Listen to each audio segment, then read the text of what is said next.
Of the Lost Tribes of Israel, and we are very happy to have him back in studio. Hello, and good to see you. Wonderful to be back. So we just had a very interesting interview before the commercial break with an anthropologist and a community leader of the Lemba community in Zimbabwe. You talk a lot about this. You do a lot of coursework. So what do you have to say first about the Lemba and what makes them unique as opposed to some of the other groups that are considered lost tribes? Correct. Lemba are fascinatingly unique because we could trace them directly to the oldest Jewish exile community in the world from Yemen.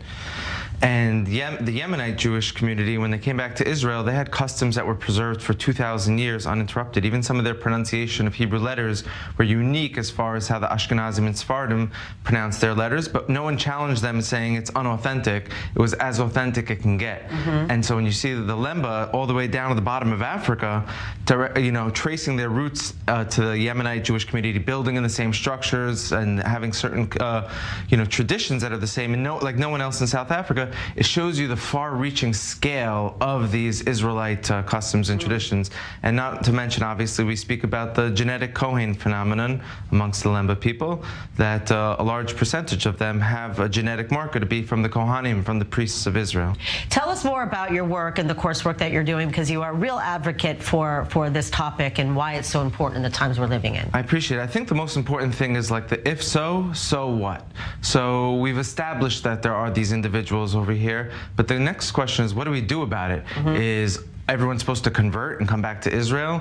But if we think that way, there's really 100 million people around the world that have this Israelite identity coming from the tribes, and Israel's smaller than the size of New Jersey. Is it sustainable to think in the way of having to convert and bring back? And if you look at the Lemba, they don't even want to convert. They said, why are we converting to something we're already part of? So it's really important now to bring in the writings of our sages, because we have a consensus for about 3,000 years passed on that everyone agrees on what will happen in the future times when this great awakening happens. And from my perspective, it doesn't seem like it's going to be a religious phenomenon and a conversion and a mass immigration to Israel, but it's going to be some type of change that happens in the world when people unite. Right. When we realize. So when we're talking about the Isaiahs and the whole ingathering that we've all these years taken quite literally, it kind of, in the bigger picture, it is part of that process, even in the identifying and recognizing and feeling the kinship to the Jewish customs. Ingathering is a great question, because there is an ingathering, and we're obviously experiencing it now, being in Jerusalem, having this, being in Israel. I live in Jerusalem, having this conversation. But there's a 2,000-year-old argument from the sages of Israel, the Mishnah. Do they return or do they not return? And Rabbi Akiva says they don't return to Israel, or they don't return, and Rabbi Eliezer says they do return. And anytime you see this type of argument, it's really never an argument. We just have to have context for what each one's talking about. So we believe, according to the opinion of Rabbi Akiva, who says they don't return, he means to say geographically.